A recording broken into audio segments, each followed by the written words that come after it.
Welcome to Off Code, the show where we ignore the cultural codes and have real and intriguing conversations regarding the Black community and ways we can move forward to human flourishing. Hello, and welcome to another episode of Off Code. I am Monique Dusan. And I am Kevin Briggins, and we have a very important topic to talk about today. One that I'm pretty sure is going to get me in trouble because number one, I don't have a uterus. And number two, I'm pretty sure I'm going to say something that somebody's not going to like. But today we're going to talk about the topic of abortion in the Black community and the Roe v. Wade overturned and what that means for the Black community. Yes, and we're going to jump in now. I think this episode is going to be a little different. One, it's just a conversation between me and Kevin, and I think that our conversation is going to be very interesting. I am going to be right up front. I do not have kids. Kevin, you do have kids, but like you said, you don't have a uterus. So I think some people would say that we are not the people to be talking about this, but I think we're the perfect people to be talking about it because we're Christian. And the scriptures are what adjudicate what is true. So we're going to start out from that position first. I will let you know that we're going to be working our way through an article from Vox. It came out a couple weeks ago. Actually, just about a week ago.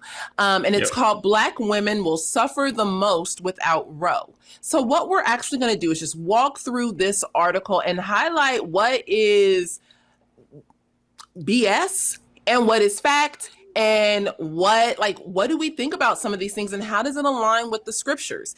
Yes, I did just say BS because I really couldn't find another word. Sorry about that, Kevin. No, it's good. And I read several articles like this. Since Roe was overturned, this kind of been the general narrative. So I think it's really good that we can go through this article because this article is very reflective of how a large portion of, at least in the media, is portraying this. So I think it's good. Okay, so let's just dig in. The first thing I want to call our attention to is the subtitle, Black women seek abortions at the highest rate and will face greater rates of maternal mortality without the right to choose. So as we scroll through this article, we're going to see, what their claims are, and then, talk about some things that are true within the article and things that may be false. But if we look at the picture, this whole conversation of my body, my choice. Kevin, do you have any thoughts about my body, my choice? Because I have quite a few, but I want you to go first. Oh man, if we don't get in trouble, you can go first. Oh yeah, I'm gonna get in trouble. I have several. Number one, to frame abortion simply as my body, my choice is to ignore the true fact that there is another body in this equation. There's another person in this equation. And so to simply try to boil the law or the issue of abortion down to the woman's body, to me is disingenuous to what the conversation really is. Also, my body, my choice. I mean, outside of a few situations, my body, my choice is a lot that goes into that before we talk about becoming pregnant. So there are a lot of choices that they can make prior to becoming pregnant, that abortion shouldn't really have anything to do with, right? Yes, I agree completely. People don't understand that DNA starts to form when the sperm meets the egg.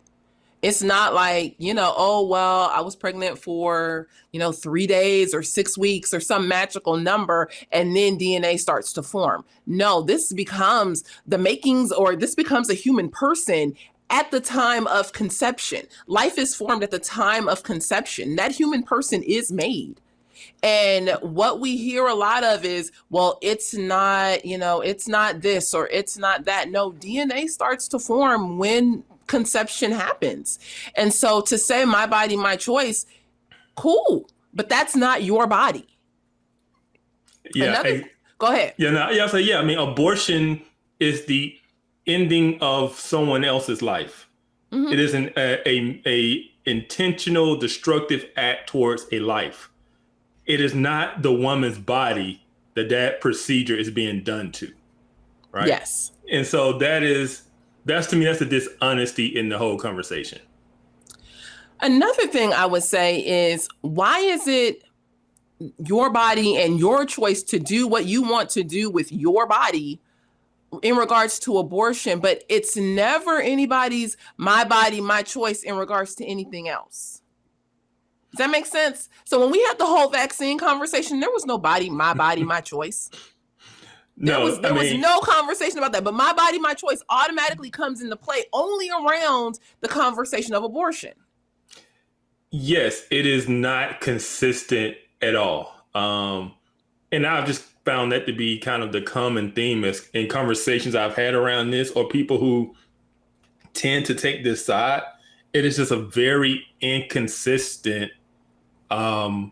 It's almost as if it's a convenient view, right? That they can use simply in this argument, but other places they completely ignore that.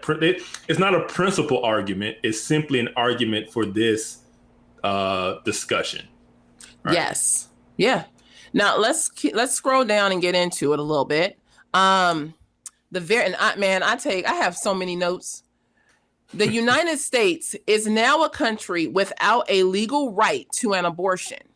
In this reality, Black women will suffer most. And I call BS, because the legal right to an abortion has not been eliminated within the entirety of the United States. Have some states made some laws that make abortion illegal? Yes. Have some states made certain stipulations against abortion? Yes. But have they completely eradicated it? No. Then are there other states like California, where I reside, that say, hey, we're going to be a safe haven. If you work for Amazon and you want to come get an abortion here, come on over. We'll be a safe haven. We'll protect you. And we have extended laws and money to be able to provide these services. So they start out with a lie, which I think is really to garner the emotions of the readers. But abortions haven't been out and out outlawed in the United States.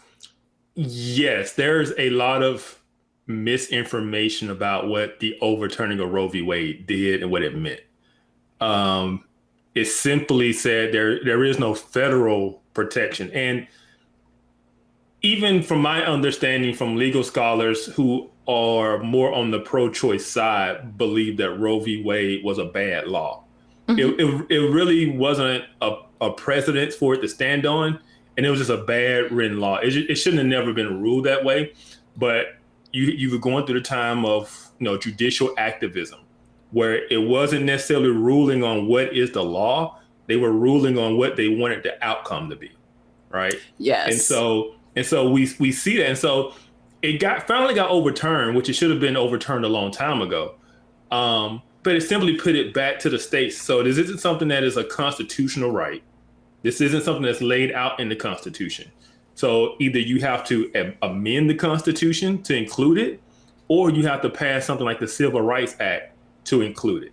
Mm-hmm. You can't simply make it up, and which is what they did. Yes. And so that's what the court ruled rightly on the law, that this should never have been codified at the federal level. It's not something protected by the Constitution. States are free to make whichever laws they see fit around this. And so that's really where we are. And it's going to be a mixed bag from state to state. Yes. And, I think that, or not even I think, what I see a lot of is this claim from pro-choice people, like especially in my feed, that say, the government has no right to be in, my choices. The government has no right to tell me what to do with my body, or what I can or cannot do, and things like that. And I'm like, I completely agree. We should have never been in that conversation from the beginning. And so to take ourselves out of that conversation is the right move. And you can put that decision back on at the state level. But then there's this argument too of like, well, the government shouldn't have been in this conversation, but they need to give me the right.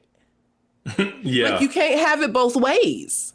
Either the government should have never been in the conversation, or you think that the government should be in the conversation and give you the right. But you can't have it both ways. The government shouldn't have been in it, and they can't be in it, but give me my right.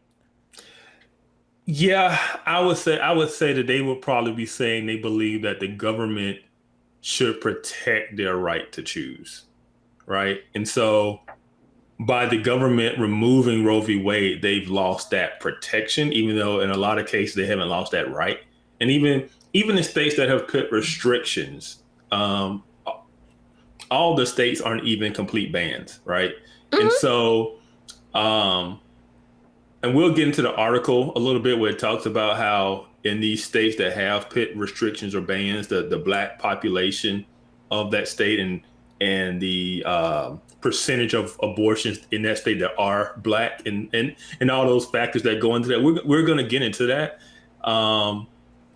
But yeah, I way to keep me on track because I'm just ready to go in. Okay, so going back to the article, thank you. Black women are more likely to live in areas where it's harder to access contraception. They get abortion at the highest rates compared to women of other races due to high rates of unintended pregnancy. The factors that lead some Black women to seek abortions are present from the day they are born, passed down from mothers who face similar plights. Those born into poverty are less likely to have access to health care, let alone reproductive or maternal health care. When some Black women are able to seek care, they face medical racism. For centuries, Black women have fought for autonomy over their bodies against government-sanctioned abuse and abuse from intimate partners. The end of a constitutional right to legal abortion makes this fight harder. What say you?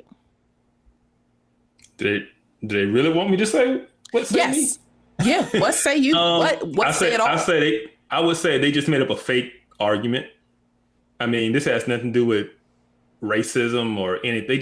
It's almost if they say it, they believe they say it, they put it out there, it makes it true. Right.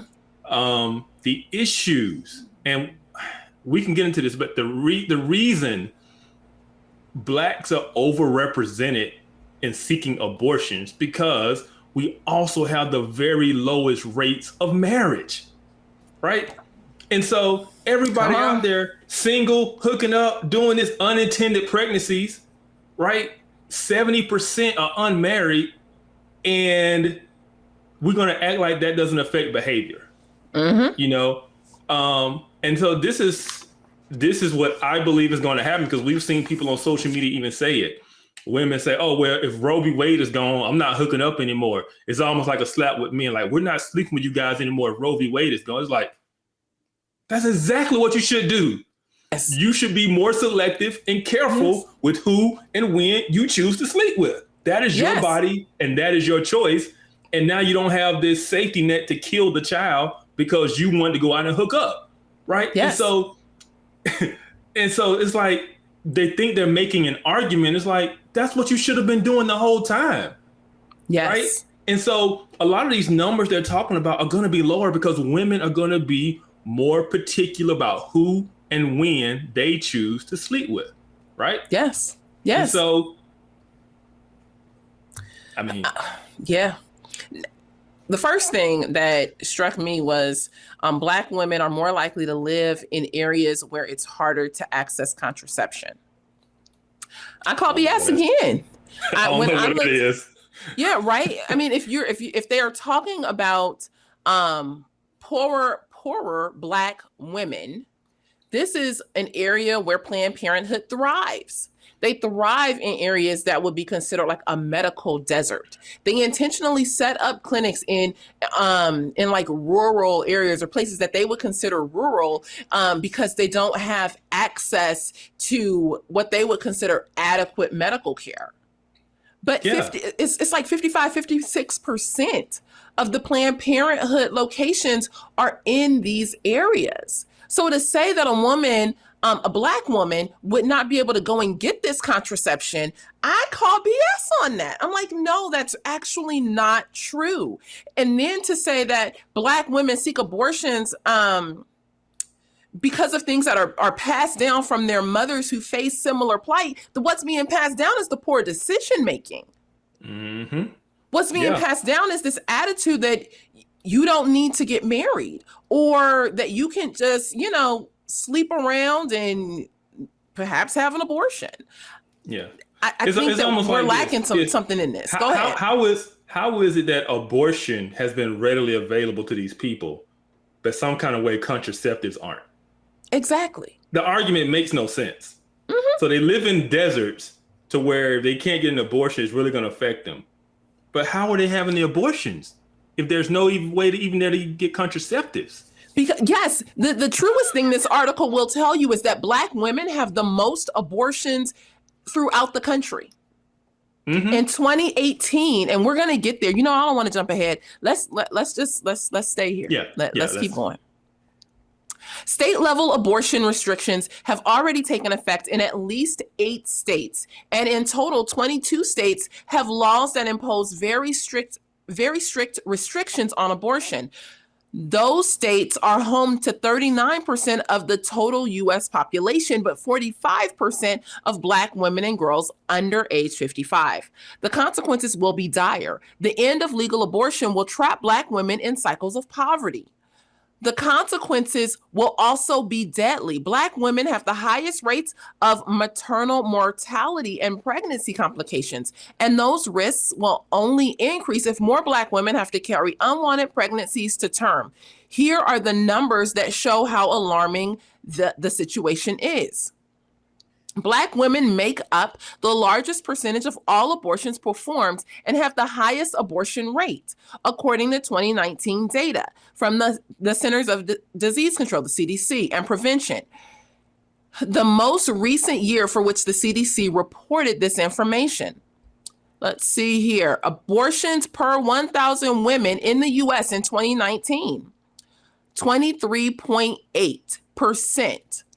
per 1,000. Other races were 13% when you, add them all together. Hispanics were 11.7% and whites were 6.6%. Out of 629,898 abortions reported to the CDC for 2019, Black women accounted for 38.4% of them. By comparison, white women made up 33.4% of those abortions. So when we break that down into real numbers, that's almost 240,000 Black abortions. Mm-hmm. Abortion rates were 3.6 times higher among Black women when compared to white women. The disparity can be explained by inequities in rates of unintended pregnancy, as well as other factors: unequal access to quality family planning services, economic disadvantage, and distrust of the medical system. What say you? Sound off. Oh, man. Once again, they always try to make it about... let me go back. Since Roe v. Wade has been overturned, I've heard so much about the potential medical reasons for an abortion, right? That's been the issue now. But this article hits at what for years was always been explained as the real reason. Not just my body, my choice, but it's always been an issue of economics, right? It's always the poverty issue, right? She can't afford to have another kid. She's going to be trapped in poverty. She can't go fulfill her dreams if she has a kid. All these, it's always an economic reason, right? And this article finally gets to the whole medical reasons for an abortion. Those are not the primary driving cause or reason. Yes. It is convenience and it is economic, right? But as I said earlier, what they're not anticipating is women making different choices, because this is what it's going to force. It's not that women are going to continue to act and participate the same way when they know an abortion isn't available to them. They're going to be more willing to do contraceptives. They're going to be more willing to say no to whoever is trying to get with them, knowing that person isn't in a relationship with them or doesn't have a job or whatever that might be, right? So this issue of poverty is an issue of singleness. It is an issue of baby mamas. This isn't married couple get pregnant unintendedly and needs to have an abortion. No, that's not what's going on here. We're talking about the high rate of unmarried women having babies. That is what this is. This has nothing to do with generational pass down. This has nothing to do with systemic racism or systemic issues. This is about culture and choices, right? And if women start, let's say, holding out from men who aren't willing to marry them, you will see change. Yes. Right? You're going to see these numbers change, yes. which we should hope. Because this is the thing, I don't know if we're going to get to it, but this is the thing that the whole people that's supposed to be pro-choice and supposed to be Black Lives Matter and we're all of this and all. The Black community is half of what it should be. We've murdered 20 million Black babies since Roe v. Wade. Right? So right now there's a little bit over 40 million Black people in this country. It's supposed to be 80. We're missing half our population. Yes. And they're saying that, and they want to act like they're pro-Black and all of these things. It's like, no, you're not. You're pro an ideology and you're pro a political party. Yes. That is all it is. It's like, okay, so let's say that we bought into the idea that they can't, Black women shouldn't be out here having, which was Margaret Sanger's argument, who was a racist eugenist. We can get into that too. We can. But let's just say, for the sake of flattering the argument, that, okay, Black women should not be having babies and when they're in poverty. What is being done by the pro-choice side to help bring people out of poverty? There's not nothing being done. Well, they would say government welfare programs, social programs, but we see those programs do not bring people out of poverty. They don't bring people out of poverty. You're stuck. Yes. You're stuck, and you're stuck with the same morality. It's not that, I had this abortion and now I'm working really hard because I got connected with someone who's going to actually help me change my mindset and my worldview. No, it's that you had an abortion. Now you have all of the emotional baggage that statistically comes when women have an abortion and you still poor. Yeah. Like I say, a poor woman having a baby is still poor. Like she was poor before. The baby isn't what's making her poor. Yes. And so the arguments that they put up just don't hold up to any kind of logical thinking or scrutiny. The last thing I'm going to say before we continue reading is I want to highlight the passage that says unequal access to quality family planning services. Isn't that supposed to be Planned Parenthood? That's why they're in all the Black communities. They're in the Black communities. More than 50% are located in these poorer, more rural areas where people don't have access to adequate medical care and all that. But in Planned Parenthood says that it works in contraception and family planning, because contraception and family planning are synonymous with one another. So is family planning... You want the truth? You want the truth? Help me out. It's only one explanation, because this is what they say. They talk about all these other things Planned Parenthood does, right? You're talking about family planning and contraceptives, and Planned Parenthood isn't just about abortions, but the minute abortion is made legal or struck down, the Planned Parenthood clinic closes. Yes. Why is that? If y'all do all these other things, why is it that the minute you can't do abortions, you close? Yes. That is, the answer is clear, because they're simply there to do abortions. Yep. They're not there to do family planning and contraceptives. And I'm not saying some of that doesn't take place, but their main niche is abortions. They bread and butter. Yes. Yes, it's their bread and butter, right? Yep. And so, it's not about access to any of these things, because I'll say this: if it's about rural communities, I give you that. You live out in the middle of nowhere, you might not have access to stuff, but that's not a Black or white. That's anybody who lives out in the boonies, right? Hmm? If you live in the hood, if you live in the inner city, I guarantee you there's a clinic. I guarantee you there are resources there in the city for contraceptives, family planning, all of these things. So I really would like to know what the argument is. If you live in the city, why you can't get down to the clinic to get contraceptives. It's just no excuse for it. If you can figure out a way to get your weave, your eyelashes done, your nails, your toes with the acrylic, but you can't find a way to either get to a place of employment or to get contraception, I feel like something's wrong. I feel like our priorities are just all screwed up. Let's be honest. Black people are the only helpless people in the country.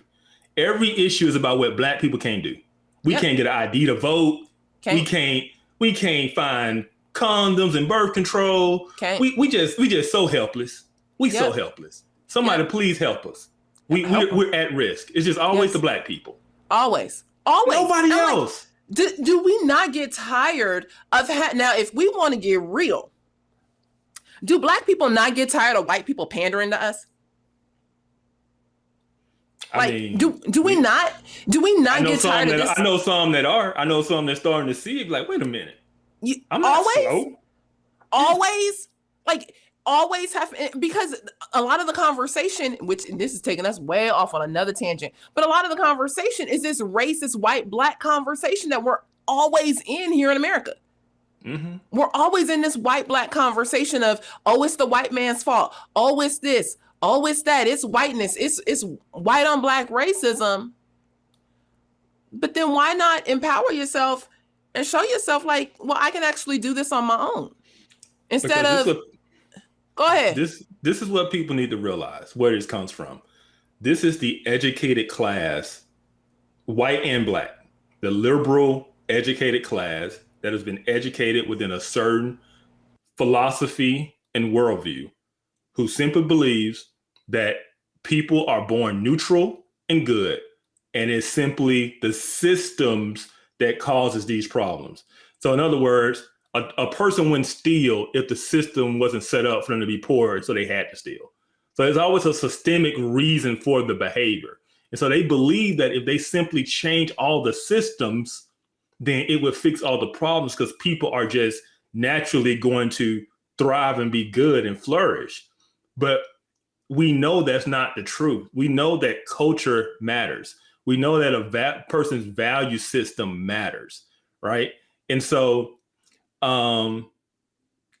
it's one of those things of, if you simply are educated to believe that everything is always the system, you're going to always be fighting for the system to change because that's what your belief is in. But the whole time, you're completely ignoring the reality and the truth of what's really happening on the ground and holding people. I'm going to say this word. It's a very popular word right now in a lot of areas. Holding people accountable. Mm-hmm. People need to be held accountable. Yes. For their decisions and their actions. Yes. Right? This hasn't got nothing to do with the system. Has nothing to do with systemic nothing. Mm-hmm. This all has to do with, who are you choosing to sleep with? Are you choosing to do it without contraceptives at all? Right?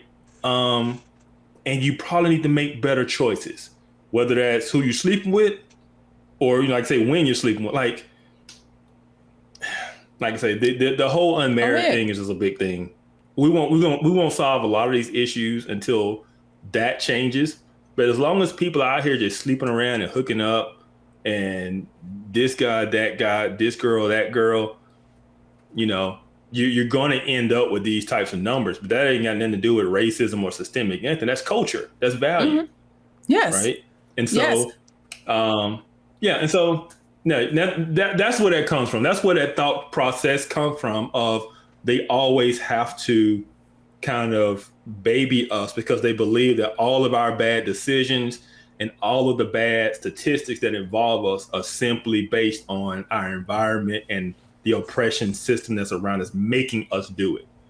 So we have no agency. We're not in control of ourselves. We're simply the product of the system. And so, so they believe it's always the system. Oh, goodness gracious. Okay, let's keep reading. Black people are less likely to receive comprehensive sex education, a key factor in preventing unwanted pregnancies. Evaluations of sex education programs have found that they can help young people delay the onset of sexual activity, reduce the number of partners and increased contraceptive use. One study found that teens who received comprehensive sex education were 50% less likely to report a pregnancy than those who received abstinence-only education. Now, I'm going to stop there because we're going to talk about that. Mm-hmm. Now, if you are not familiar with the Center for Biblical Unity's Family Meeting podcast that we do, go back and check out the Family Meeting podcast that we did on July 8th. We kind of got deep into comprehensive today's the 8th. Yeah, so July 7th. We got deep into comprehensive sex ed and what it teaches and what the markers are for each grade level. Here's my issue, and I'm going to let you chime in and just go ahead and bring us all the way home. But this comprehensive sex education stuff is just another way to indoctrinate kids into actually how do you have safe sex, or how do you have anal sex? How do you have relationships that are same-sex attracted or transgendered or whatever, so that you don't get pregnant? It's everything. It's the whole kit and caboodle. It's not just the birds and the bees. Yes. That's not what they're teaching. No, it's a comprehensive, what was the term they use? Like they had like pleasure in it, or pleasure-based sex ed. Yes. It's comprehensive, queer inclusive, pleasure-based sex ed. Yes. And I don't know where they got their numbers from. I've heard other studies where people say there's been no evidence that sex ed stops pregnancy. I got sexual ed in high school, and it didn't affect anything. This idea that people don't know where babies come from, or how to prevent babies from coming, like, we know, right? It's just whether you choose to. It's a decision. Yes, but the thing with the comprehensive sex ed that I want to caution parents against, and I would say if you're a parent watching this, or aunt or uncle, grandparent, whoever, if you are involved in the life of a child, look into comprehensive sex ed, because what it teaches is that your child, or the child that you're involved with, is going to be having sex. That is that's the way that they approach this conversation. And since you are going to be having sex outside of the confines of marriage, you should know all of these things. You should know about masturbation. You should know about anal sex. You should know about oral sex. You should know about a whole range of things that are not appropriate for a child, a sixth grader, to know during this time of their life. And I would say, according to Mo, if Mo ruled the world, I would not be having my child's teacher teach them about anal and oral sex. I'm glad you said sixth grade, because I guarantee you people hearing this are automatically thinking, oh, this is high school. These are seniors. Like, no, this is K starting at K and through middle school and beyond. Like, all of these things they're teaching, because it's comprehensive, right? Yes. And so I mean, like, not to get off topic, but people need to understand that when they talk about comprehensive sex ed, it's more than just the birds and the bees. It's more than the birds and the bees. And why aren't let's just humor them and say that this their numbers are 50% less likely to report pregnancy. Okay, I can run with that. Why is the question? Why are they less likely to get pregnant? I would say it's because they're pushing a transgendered or homosexual agenda, and that's not going to get pregnant no way. That's one way to think about it. I'm pretty sure that that is probably one way, and they're also involved in a lot of other activities that you probably can't get pregnant from. Yes, I do have that in my notes, but yes, there's a lot of other activities that are not going to necessarily lead to pregnancy that are being taught to young people. But there is a push. We have to understand there is a push for this queer ideology, this transgender, this homosexual, that is outside of, and we come from a historically Christian perspective. So if you aren't a historic Christian, if you aren't a Christian at all, please understand that these are the positions of the historic Christian position. This is the position of Scripture.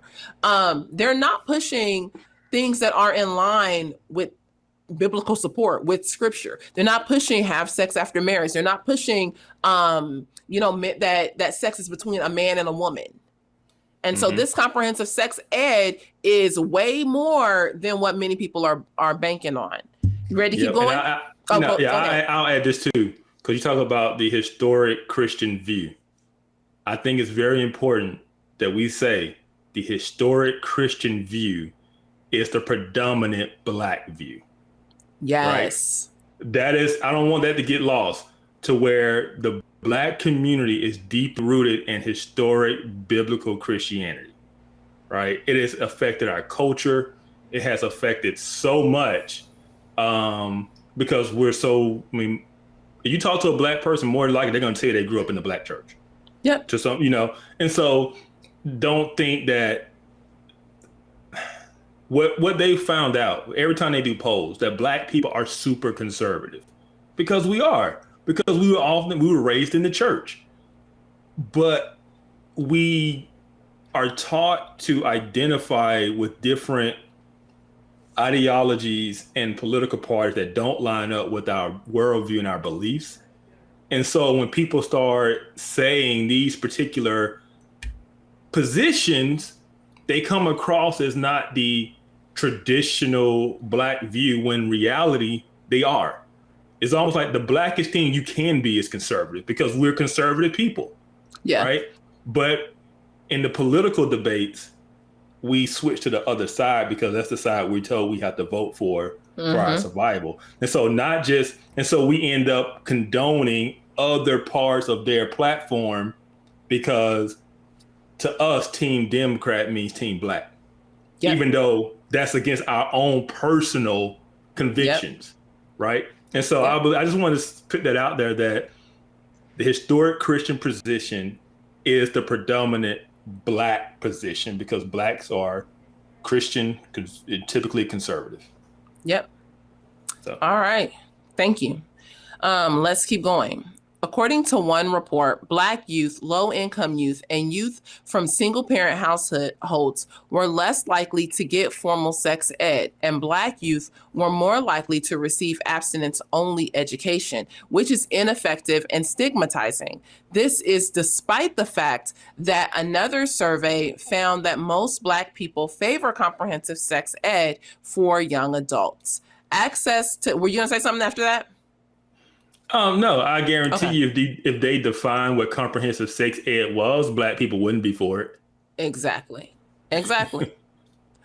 Access to contraception like birth control and condoms also reduce the rate at which women have unplanned pregnancies and seek abortions. Yet Black women are more likely to live in contraception deserts, areas where barriers to purchasing contraceptives are higher. As a result, Black women ages 15 to 49 are less likely than other racial groups to use birth control regularly. They are also less likely to use prescription contraception, such as birth control pills and long-acting reversible contraceptives, like an IUD or a birth control arm implant. The most effective forms of birth control are abstinence and permanent sterilization. The most effective forms of birth control after abstinence and permanent sterilization. Those between 18 and 24 tend to prefer condoms, which are a less effective way to prevent pregnancy. The racial gap in contraception access and use is rooted in social and structural racism and discrimination. For one, it's difficult to access prescription birth control without health insurance. Black women and girls are uninsured at roughly twice the rate of white women and girls, according to data from 2020. Because we're not married. If you're married, more than likely you're going to have insurance. This is an issue of singleness. That's what this is. Poverty is an issue of singleness. All of these issues are an issue of singleness. This has nothing to do with structural racism. I can vibe with you on the like being single can, play into that. But as a single person, I don't know that it's all that. Like, I think guarantee you looked at the. Go ahead. I think it's an issue of morality. I think it's an issue of choice. I don't think it's an issue of singleness, because I can be poor and choose not to have sex. True. I can be poor and single and make the choices that are needed to never need an abortion.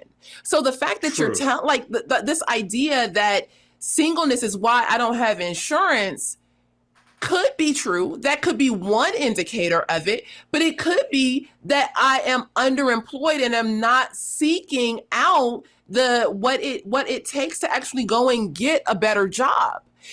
I could be single and haven't been responsible enough to go and look and see if I qualify for Medicaid or something like that. I'm not saying that I am fully all on board with all these government subsidies and things like that, but you also have to think like there are things available for you. If you are so pro-Democrat and the Democrat Party has made available to you different forms of welfare or social assistance, well, go and take advantage of it. It's there. It's available to you. But instead, what we're saying is that there's nothing available. I've been in social service for a little too long. I know what's available. So as a single person, these things are available.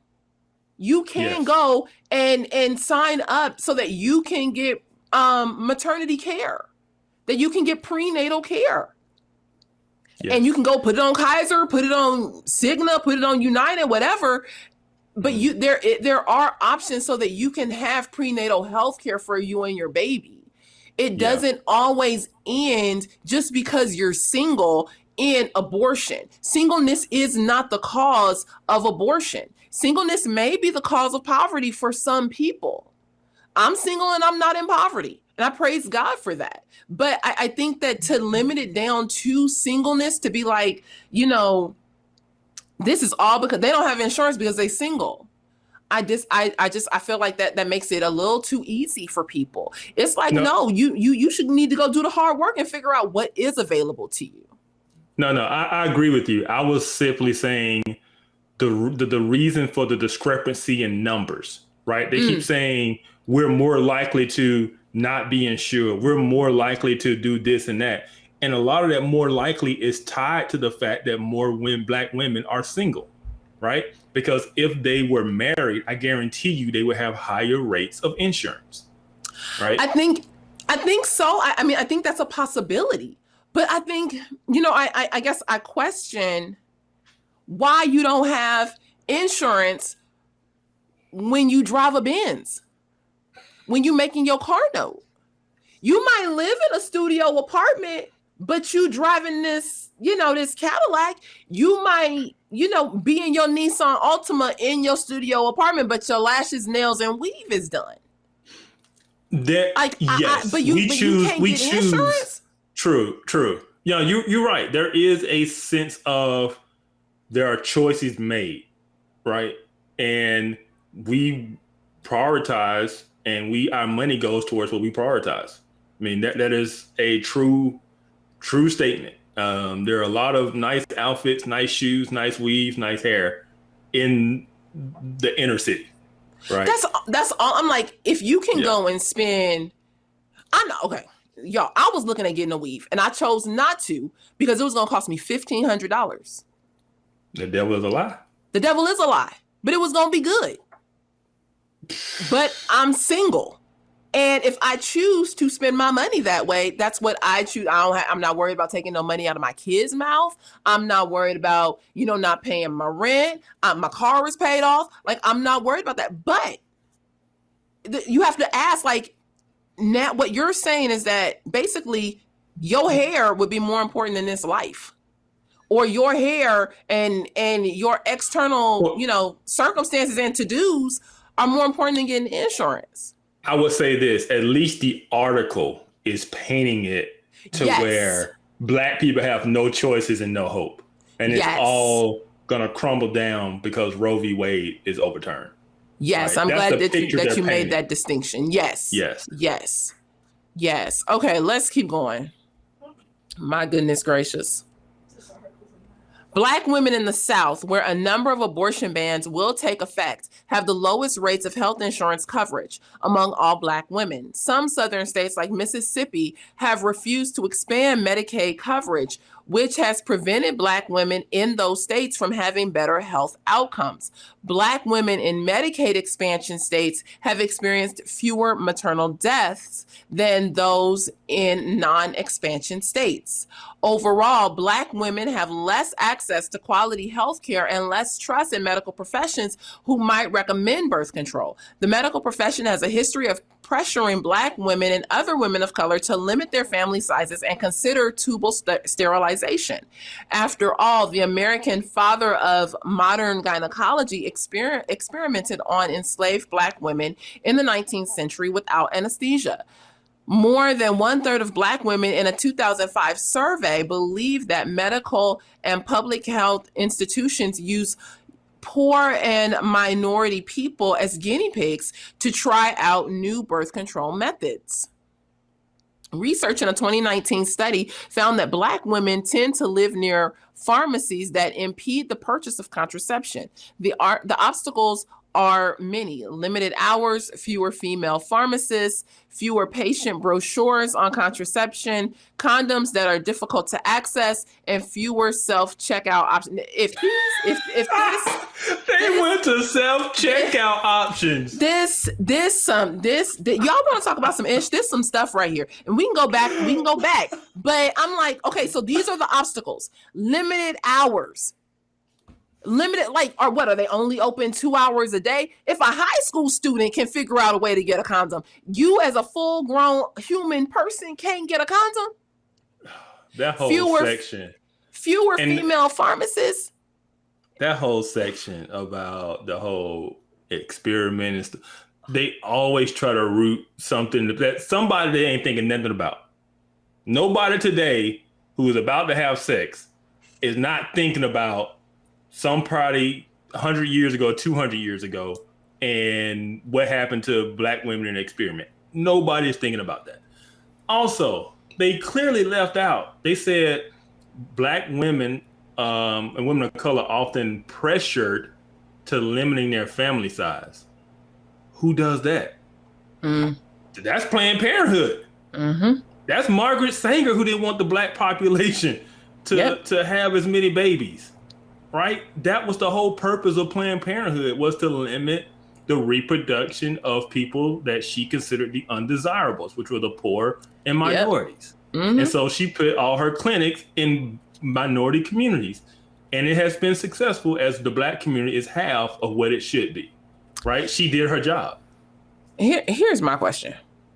So, if 1/3 of Black women believe that medical and public health institutions use poor and minority people as guinea pigs to try out new birth control methods, why go to Planned Parenthood for your abortion when you're going to the clinic that was started by the racist eugenists? That is a good question. Why are we doing that? I don't understand. Because this is the thing, and even though we're talking about that, and even the way they put it in this article, you know why we talk about it and why the article is talking about it? Because we're educated to a certain degree. The person in the hood that is living their everyday life, that is going to get medical care or is going to get abortion, they are completely unaware of that history. That's why it's irrelevant to even put it in the article, because that's not what's determining people's actions. Yep. You know, it is people who are highly educated that write this stuff live in a bubble. They live in a bubble, and they do not realize it, that the person on the street couldn't care less about this type of stuff. Even when you get into the conversations about systemic racism, all that kind of stuff, you go down to the hood, you talk to somebody, that's not what they're worried about or talking about, right? That is a very high, affluent, educated, privileged point of view to have, right? And so with this article, it's missing, and the reason that they get the solution wrong is because they've misdiagnosed the entire problem. Oh, right? come on. It is. They simply want to put it on the system, on history, on racism, on systemic issues, on not enough self-checkout counters. No. Like that is not the root cause of this issue within the community. Yep. It's something deeper than that. Mm-hmm. And it's not something that happens to the community. It's something internal to the community. Right? Yes. And it has to be. Because if it's not internal to the community, then the community has no power to change its own situation. Right? Mm-hmm. And once you believe that, you created this hopelessness. Right? But once people believe that they have the power to change their own situation, they have agency, you start to see people be empowered to make different decisions and to move differently. But as long as we keep telling people that their situation is because of the systemic issues around them and the racism and this and that, you've created a sense where you keep them in that place, right? Yes. And and so because they're tethered to you then. They're then tethered to the party that helps them all the time. Because there's now a narrative that you can't do it yourself. There's a narrative of hopelessness, and we're going to be the party of hope. Yes. Yeah. Yeah, but preaching accountability and self-improvement and self-change doesn't drive votes. Yeah. Right? If you have the power to do it yourself, why do I need you?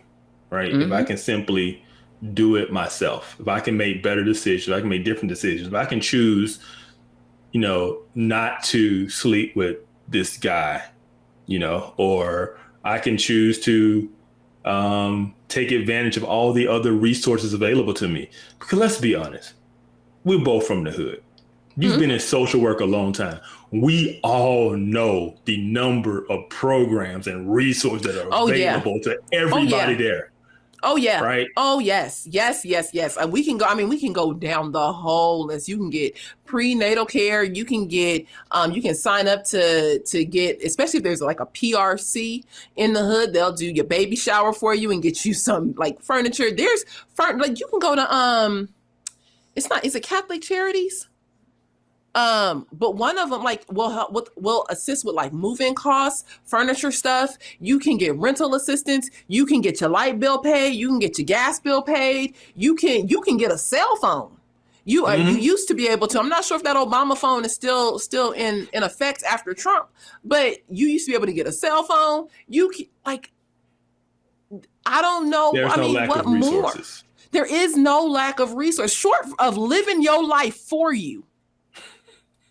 I don't know what else our government and our tax dollars can do.